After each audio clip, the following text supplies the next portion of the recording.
Here I am again. Naibangin na oh. It was being grilled already outside. See? Munti ka muna. Oh, munti lang. Nung nasa college ako, ang kaya lang ng budget namin is tortang talong para sa tanghalian. Maiiba lang yan pag nilibre ako ng aking kaklase. Dito lang muna natin itong giniling. At ang sarap sa torta may ganito. Magawa na rin lang kayo ng ulam. Eh, di lagyan mo na nito. Tinimplahan ko to ng konting nor, seasoning at saka paminta. Para may lasa na ba siya. Ang baon lang naman namin noon ay 15 pesos. Oh, kasama ng pamasahe ata. Ay hindi, 20. 5 piso na lang talaga para sa pagkain. Kaya natuto akong mag-drawing ako. Tatanggap ka ng mga pa-drawing. Maggawa ng engineering lettering. Susulat ba sa graphic paper. Ako nagawa nun. Yan yung kliyente ko dun. Tapos tuwing Biyernes ang singilan. Basta kahit anong paggawa mo, Lunes hanggang Huwebes. Tapos Biyernes, diretso ako Manila. Tambay ako dyan sa Manila. Regalo ko sa sarili ko. Kumikita ako. Talagyan ko pa sanang margarine, kaya lang baka maging special na ba.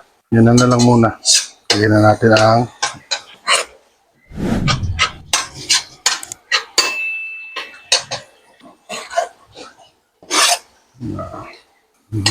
natin lang yan. Hindi ako masyado naglagay ng mantika para ano naman yan.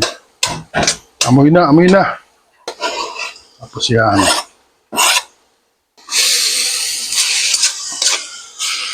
Ito yung tatoppings natin sa torta.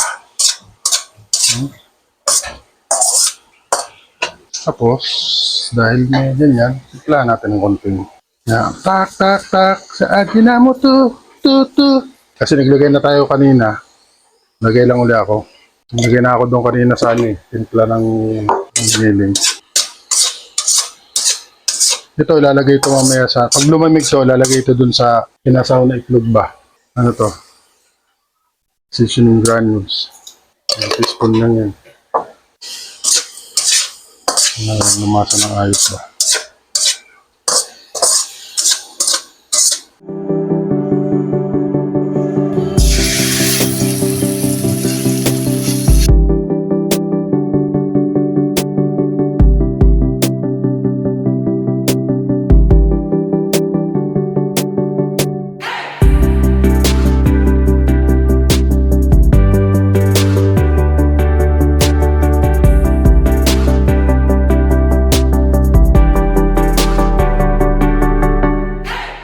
Request ng aking dalaga. Gusto yung may cheese. Tikiman time! Gusto ko sana gawin balls ba? Kaya lang mawala yung buntot ba?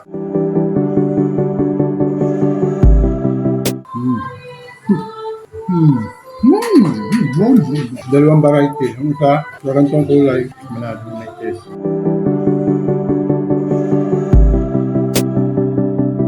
So, talaga nagagawa ng cheese. Parang ito yung palit.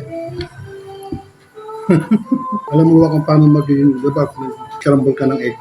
Kung gusto mo siya maging fluffy ba, isang ganyang itlog, hinapin sa gitna yung balat niya, yung shell, nahulog na doon yung laman. Kung isang egg shell mo, bigyan mo sa sahod mo sa gripo, bigyan mo ng ang itlog na maluluto mo, fluffy, malambot, kahit sunog. Parang gusto kong takotin yun eh. May panibago na naman. May question ng aking other half. Subscribe! So kung papasko na ba? Followers ko sa TikTok, 15,000 plus kayo. 1,000 lang pumunta sa Facebook. Okay na. Saka na antay ng madami. YouTube pala. Para sa pamilya.